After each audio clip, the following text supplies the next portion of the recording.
of the mayor's office. So thank you so much, Councillor Matlala, for being here as well, and for always supporting us. I know that you always stand in for him.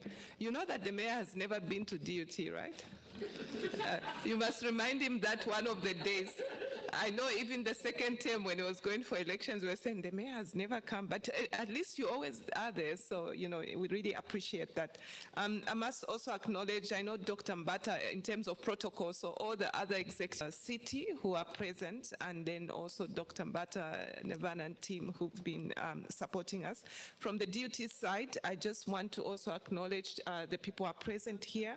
So it is myself, then I'm also represented by the professorial patronage, which is made up of Professor Fezo Bax. If you can just raise your hand so that they see what you look like. So if you hear anything about water, wastewater, and you know COVID-19 being found in the water and how to purify it, he runs the Institute for Water and Wastewater Technology. Also represented here by we also have Professor Sudesh Ratila, if you can just raise your hand. I'm sorry we are short of women, I noticed that. And I saw that one of the outcomes for this project is actually about gender. And I think that we need to, you know, make sure that in terms of our outcomes and people benefit, you know, especially when it comes to setting up potential business streams, that we actually look at making sure that we have enough women in the team. And it's not that they are not doing work in this area, it's just maybe by design, but it's something I am very aware of on my side. So Professor Ratila, I didn't mean that you were a woman. You can, did everybody see you? Yes. He's our Executive Acting Dean for the Faculty for Engineering and the Built Environment. And I say to people, I usually get emails like, my daughter can't get in, my son can't get in, can you help me? No, he's the one to see if you can't get in and nobody's responding. And then Professor Ian Lazarus, we have a renewable energy technology station, which is also very vital for this project because they look at different energy streams and in particular renewable energy sources. I don't know what other type of energy is there.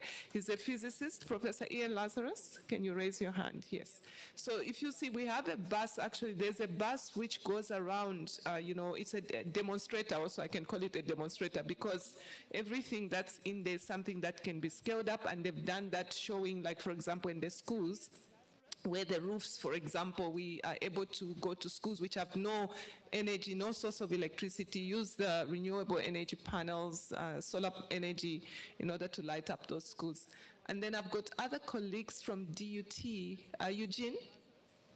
Over there.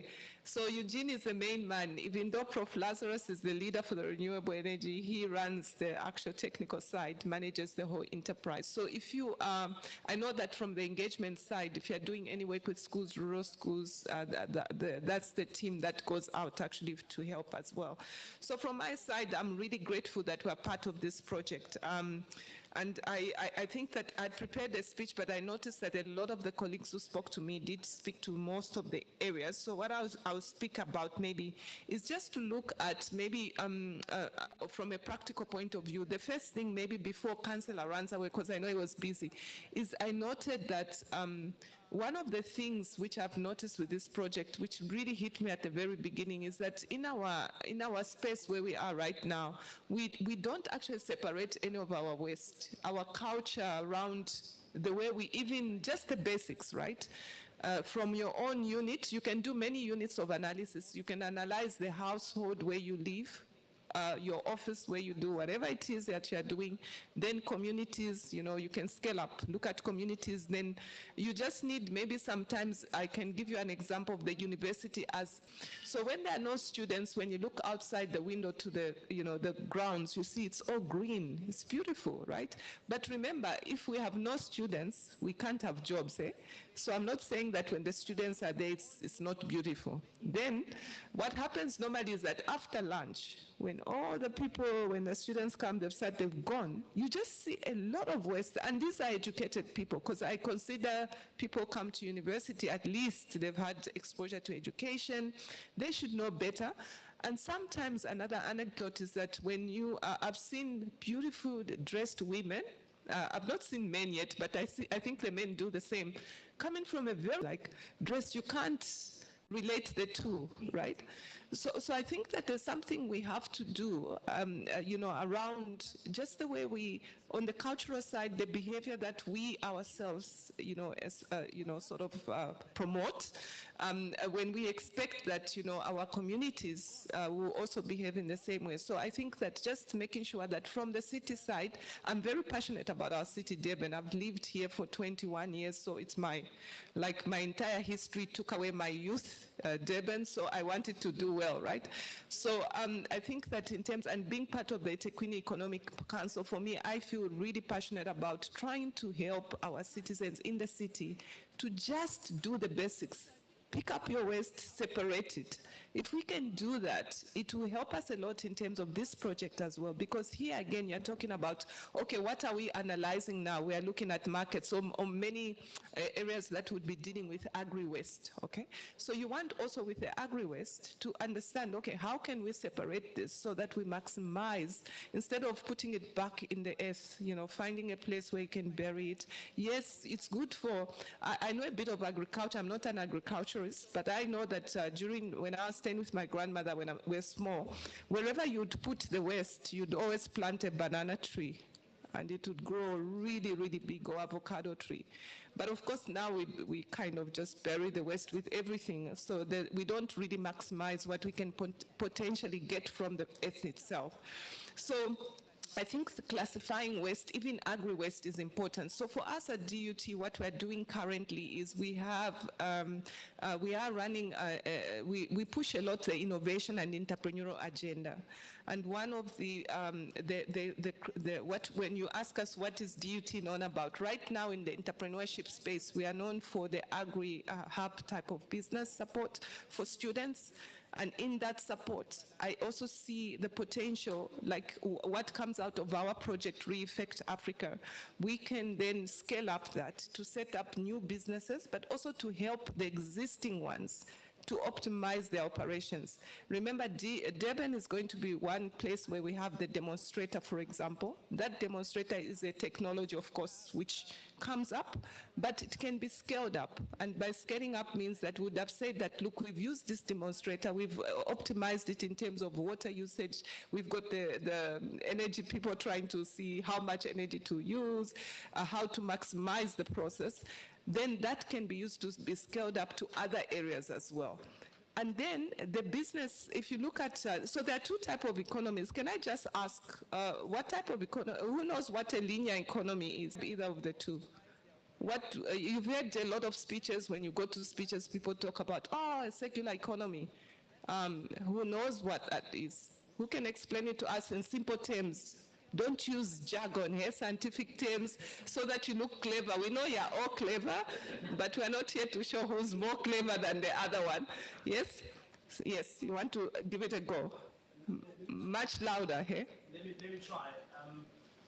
The circular economy is an economy with no waste. Everything is a resource.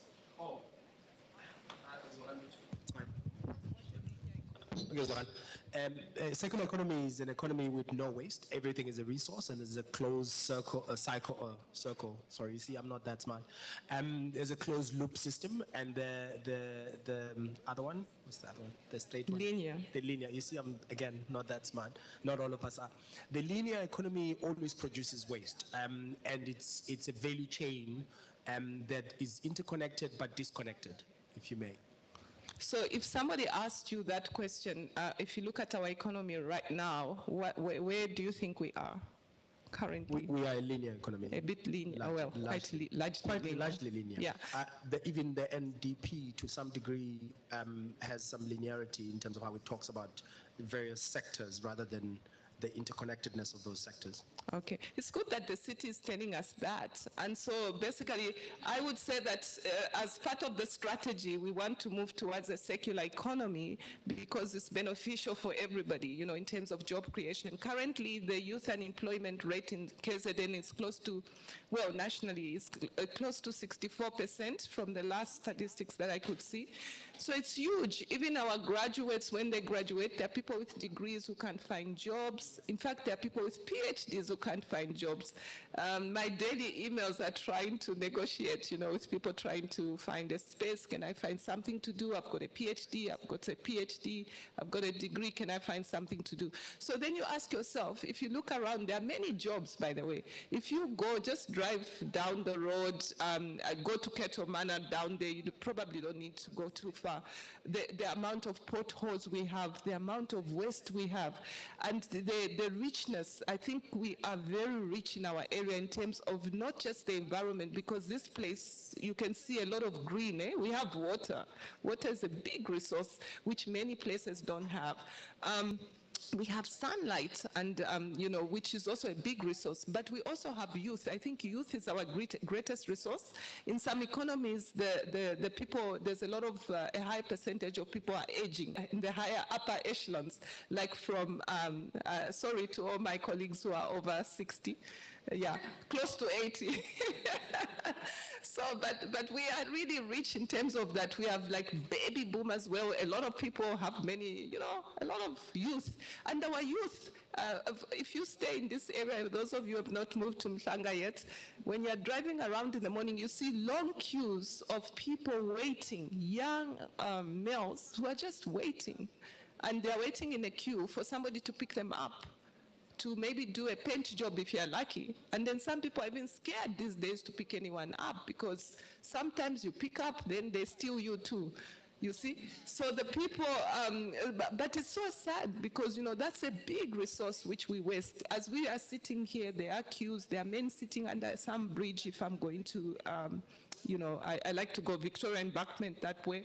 A lot of people doing nothing. So for me, when I look at these projects, yes, it's about the project. We are going to have outcomes, which include, the demonstrator. We are also going to organize, as DUT, we have to organize, the events here to communicate some of the results. I think there are 2 events we have to organize.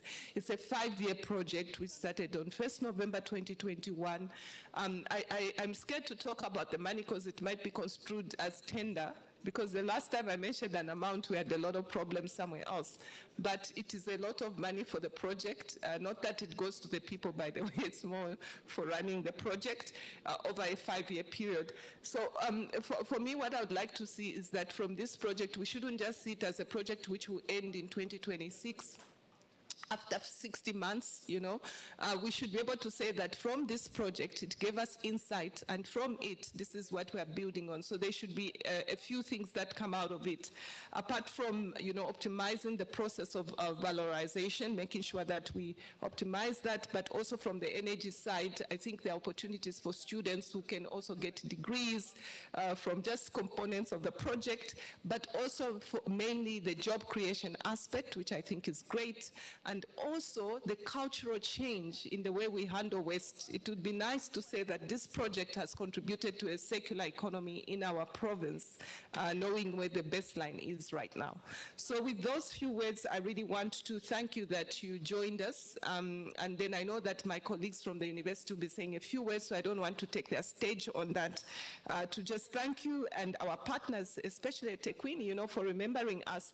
I know we had teething problems, but we promise not to teeth again. But don't go choosing different partners, because I heard that there was something else you were thinking about. And I think the manager went here, don't go choosing other partners. We will do better next time, but thank you so much, and I look forward to the rest of the presentations. Thank you.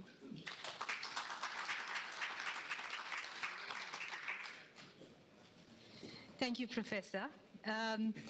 You'd think that it was planned, but I actually didn't know the content of Professor's speech. And what I'm going to play next is a video on the circular economy. So again, if you give me a minute to just sort out the sound and the sharing, I will be with you now.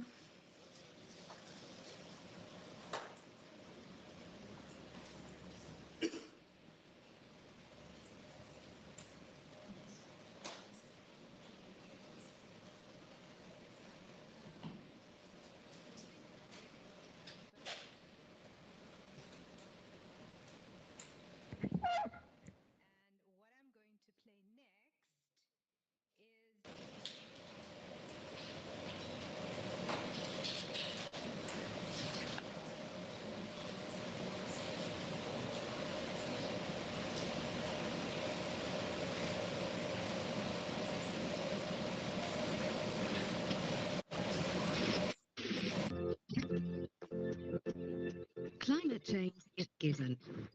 For decades, booming consumption of natural resources, the use of raw materials are on a dangerous and unsustainable track. The Earth's ecosystems have started to show signs of serious stress. Climate change, biodiversity losses, or land degradation are just some examples. Activity cannot continue on the same pathway in a linear economy.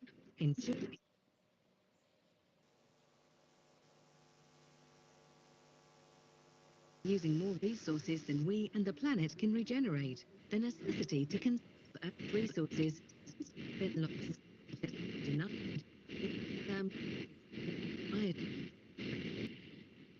it is needed to avoid permanent damage to the planet and its resources.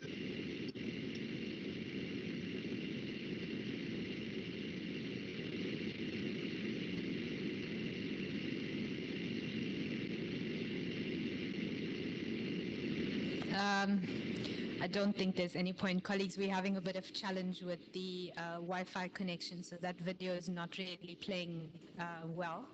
I'll stop it there, but if anyone's interested, you can always video. It's quite interesting. It's a little snippet that explains the difference between the linear economy and the circular economy and the way we should be moving.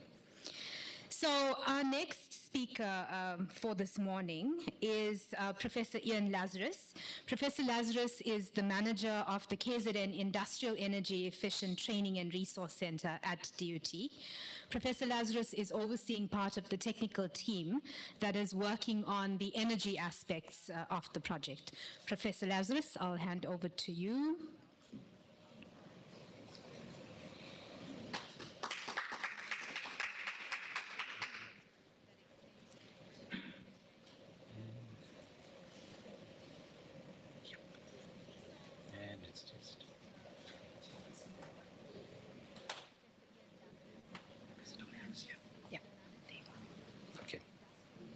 Okay, thank you, Nirvana. Dr. Mbatha, friends from the municipality, DUT staff, and guests. Today I'm going to be talking about clean energy and its impact on sustainable cities. Now, affordable and clean energy is one of the global sustainable development goals. So I'm just going to be touching on just a few aspects. It's quite a large topic, a few aspects on how clean and affordable energy can impact our cities. So I'll start off with the Sustainable Development Goals and then go on to talk about the affordable and clean energy, the impact that renewable energies can have on our cities, and what's pertinent for today is talk about the biogasifier. I'm just going to touch a little bit on the technical aspect of that. This is most probably a very common picture that you have seen, and this is the 17 Sustainable Development Goals that was defined to shape our future, to create a decent lives for all of its people, but at the same time to protect our environment. And starting off with eradicating poverty as the first one, towards a zero hunger society, towards creating gender equality. And number 7 is what I'm going to focus on affordable and clean energy, and then looking at 11, which is sustainable cities and communities. So these 17 Sustainable Development Goals was defined, just going to try and get this going down, nope.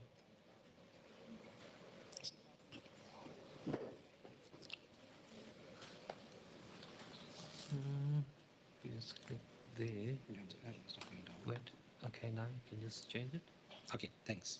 Okay, these Sustainable Development Goals was defined at the 2015 United Nations Assembly, and the idea was for countries to achieve these 17 SDGs by 2030, mainly to protect, maintain, and enhance our environment holistically for a sustainable future for all. So the question is, of what relevance is Sustainable Development Goal 7, that is affordable and clean energy for all? what can we do in SA to realize these goals? So the question is, why do we need to look at clean energy in our cities? Firstly, we know that fossil fuel is actually accounts for about 60% of global greenhouse gas emissions. The impact on our temperature and the change in our environment. Increase of air pollution, exacerbating climate change, and altering our biospheres. So, we need to ensure access to affordable, reliable, sustainable energy using modern technologies.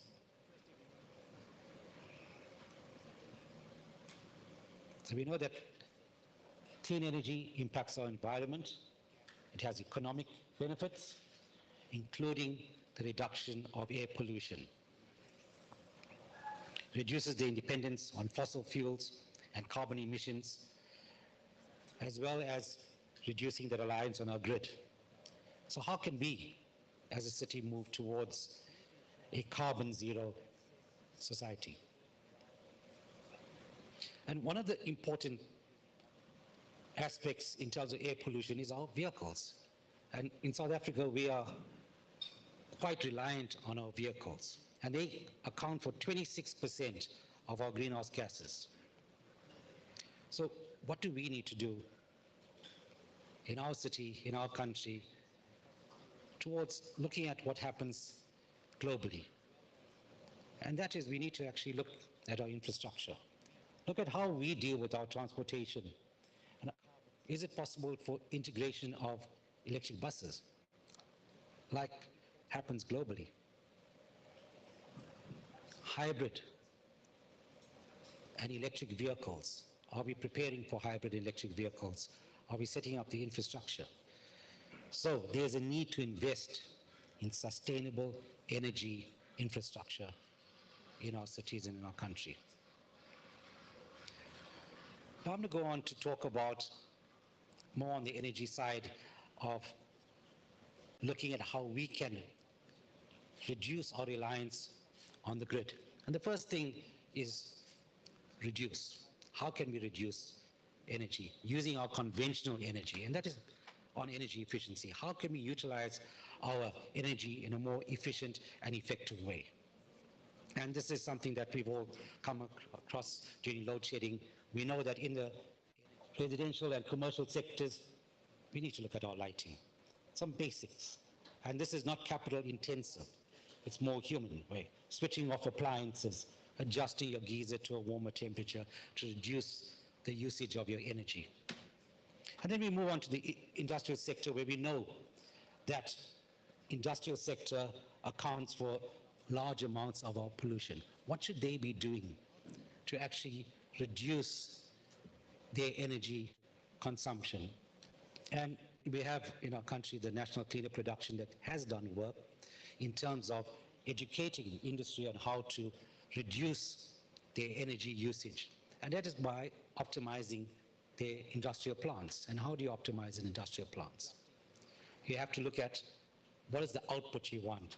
And if I take an example, let's say industry that uses a number of motors, and they need to produce a certain product, which they need to use these motors. How do you size the motors? And in the past, I think all of us are guilty of it. We will buy an appliance and we don't worry about the wattage of the appliance. And likewise, the industry did that. They used to put there, if I can get a 1,000 watt motor for almost the same price as a 750 watt motor, I'll put that 1,000 motor in. But in today's terms, what does it mean? It means that you are putting a larger system that's actually required to produce a specific output. So industry has to now look at the output, look at what is required to realize that output, and then size their systems up and change their motors or change whatever they are using. So industry plays a very, very important part in terms of optimizing what we call significant energy users. And now I'm going to move over to the renewable energy technologies. we need to invest in clean energy resources, and these renewables are solar, wind, and thermal energy.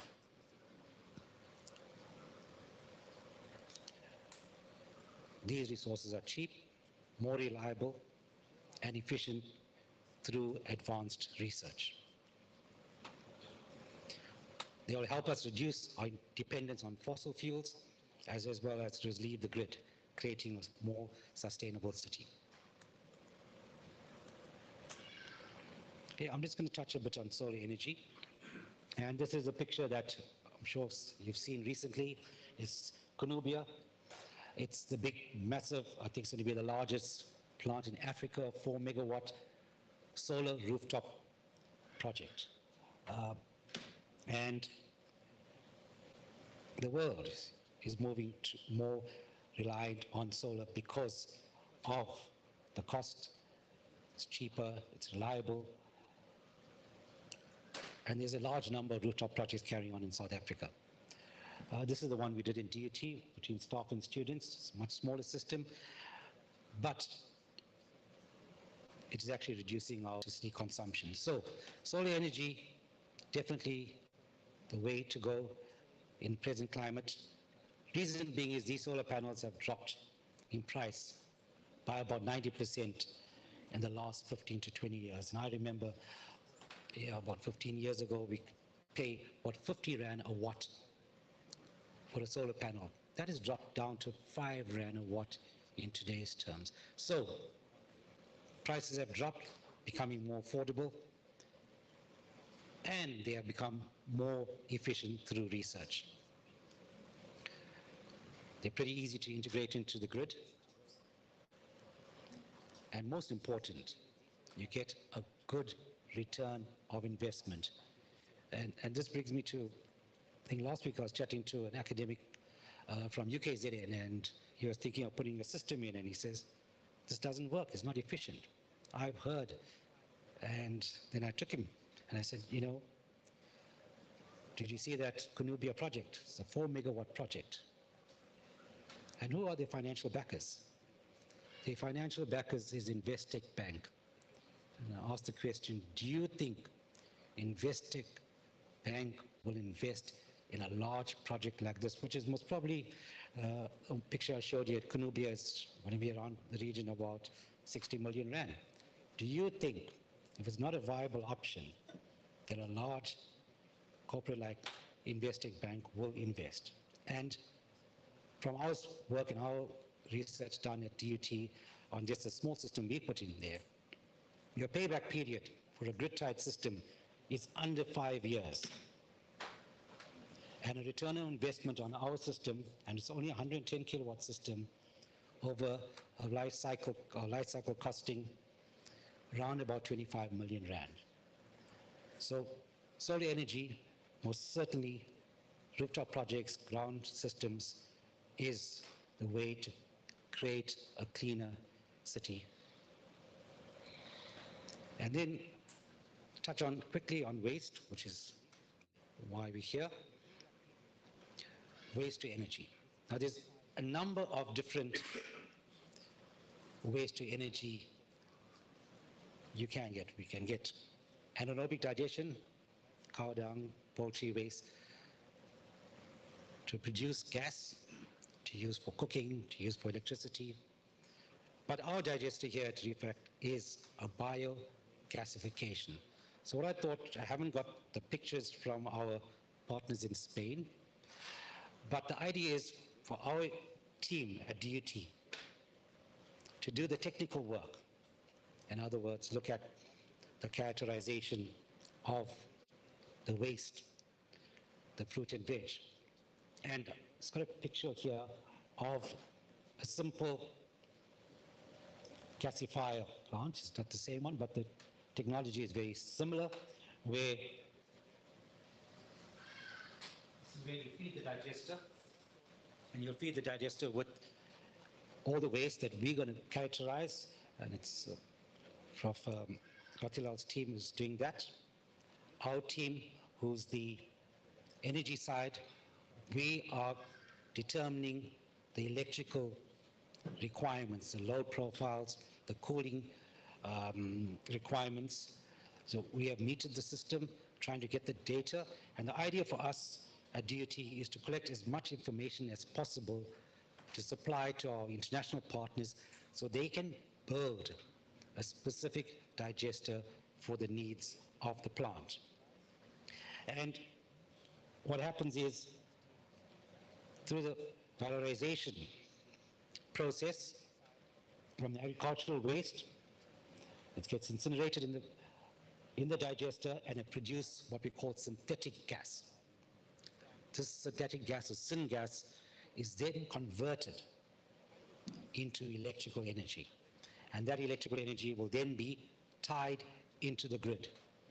And the idea is to reduce the electrical consumption by 20%. Now, that means it's not a large digester, but it's a demonstration plant. And it's there for us to learn the technology and then reproduce it elsewhere in South Africa. So produce the energy, but at the same time, as was mentioned earlier, to produce biochar that can be used in the agricultural sector as fertilizer. So just to summarize, contextualized SDG 7 to create a sustainable city. We need to provide clean energy for all its people. We need to invest in the infrastructure within our cities,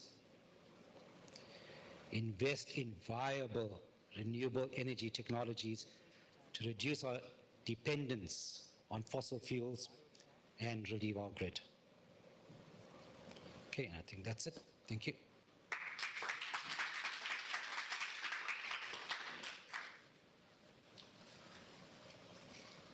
Thank you very much, Professor. While I'm loading the next presentation, colleagues, our final speaker for this morning is Professor Sudesh Ratilal from DUT as well. Professor Ratilal is the Deputy Dean in the Faculty of Engineering and the Built Environment, and together with his team, they are working on the water-related aspects of the project. Professor Ratilal, would you please join us?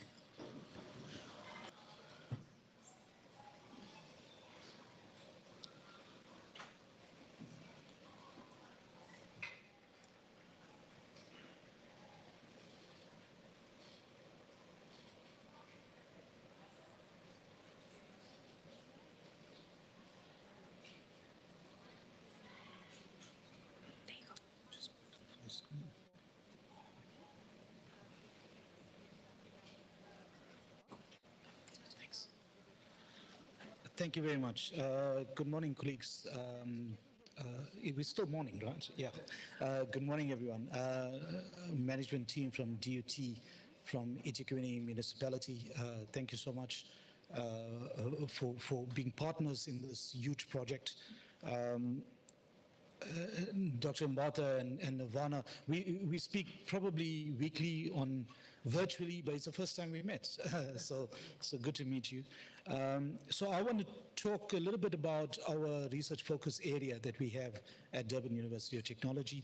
It is called Green Engineering and Process Sustainability, and a little bit about what we do. So we based, obviously, at Durban University of Technology in the Faculty of Engineering and the Built Environment, predominantly in the Department of Chemical Engineering. However, you know, it's multidisciplinary, and we've got links with the Energy Institute, with the Water Institute, a lot with the Water Institute. We do a lot, and with other partners within the university as well as outside within other industry. Our membership, you know, these are primary researchers within the group, our research focus area. Some are staff members, unfortunately, left DUT, but we are still collaborative focus area, you know, and the work that we are doing. So what do? You know, we concentrate on research and innovation, dealing with sustainable development goals, 6 with the sustainable development goals as well, including, I mean, as a university, offering quality education, and capacity building. So the projects that we do, we always try to relate it to student projects so that we're building capacity in the area as well. It is okay for technology to be moving at a certain space, but when the technology reaches a certain height, then we need to have the personnel to make sure that the technology is sustainable. So we need to be moving at the same speed. One can't be leading the other. Okay. So essentially what we do, we try to solve industry and community problems with innovative technologies and green engineering methods. So even existing technologies, taking existing problems and looking at alternative, more sustainable ways of doing it and making sure that our environment is taken care of. We can't just look at our earth and think about what we are doing while we are living here. We got to think about the future generations, and we know what has happened to the earth in the past, right? That is why we've got global warming, etc. So we need to think about